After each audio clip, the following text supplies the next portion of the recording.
В Ингушетии открыли инфекционное отделение детской республиканской клинической больницы. В мероприятии принял участие глава республики Махмуд Али Калиматов. Объект полностью оснащен современным оборудованием и уже лечит первых маленьких пациентов.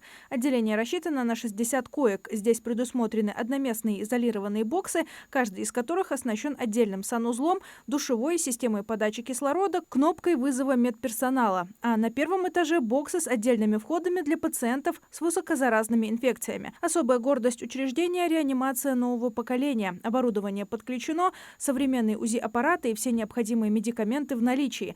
Также в здании оборудован хирургический блок, в котором медики уже успели провести первые успешные операции. Объект возведен в рамках реализации национального проекта здравоохранения. Это первое специализированное детское инфекционное отделение в республике. С его открытием педиатрическая помощь в регионе стала еще эффективней.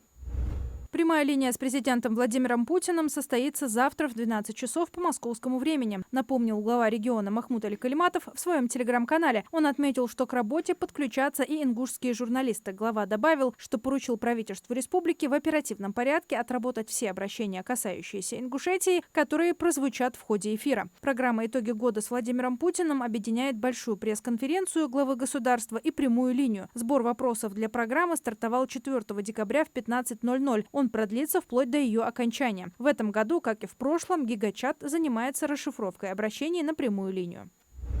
В Ингушетии продолжается реализация пилотной федеральной программы по модернизации энергетики и ЖКХ. Ее цель – обновление сетей, повышение качества услуг и стабильная работа отрасли. Как отметил глава региона Махмуд Али Калиматов, один из ключевых шагов – создание единого оператора водоснабжения и водоотведения, который начал работу в 2023 году. Теперь управление сетями централизовано, легче контролировать их состояние и быстрее реагировать на аварии. За это время заменили более 36 километров старых труб, установили новое оборудование, построили мини-насосные станции в Гербек-Юрте, Южном Малгобеке и Раздолье. При этом остается серьезная проблема – низкая платежная дисциплина. Сейчас оплачивается чуть больше 40% услуг водоснабжения и около 58% энергоснабжения. Чтобы исправить ситуацию, проводятся рейды, организована претензионная работа. Подано более 15 тысяч исков, взыскано свыше 80 миллионов рублей. Благодарен федеральному центру за оказываемую помощь. В этом году республика получила более 132,5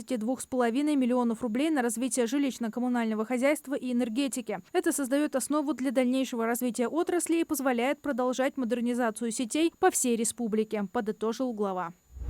19 декабря с 14 до 17 часов в Магасе в бизнес-акселераторе состоится офлайн-встреча «Бизнес-инсайты. Честный разговор о бизнесе». На ней обсудят, как в регионе формируется предпринимательская среда, какую роль акселератор играет в развитии бизнеса и создании рабочих мест и реальные кейсы локальных проектов. В числе приглашенных спикеров – предприниматели, эксперты, работающие с бизнесом в регионе и директор бизнес-акселератора. Программа включает экспертные выступления и открытую сессию вопросов и ответов, где каждый сможет получить обратную связь. Участие в мероприятии бесплатное, обязательно предварительная регистрация.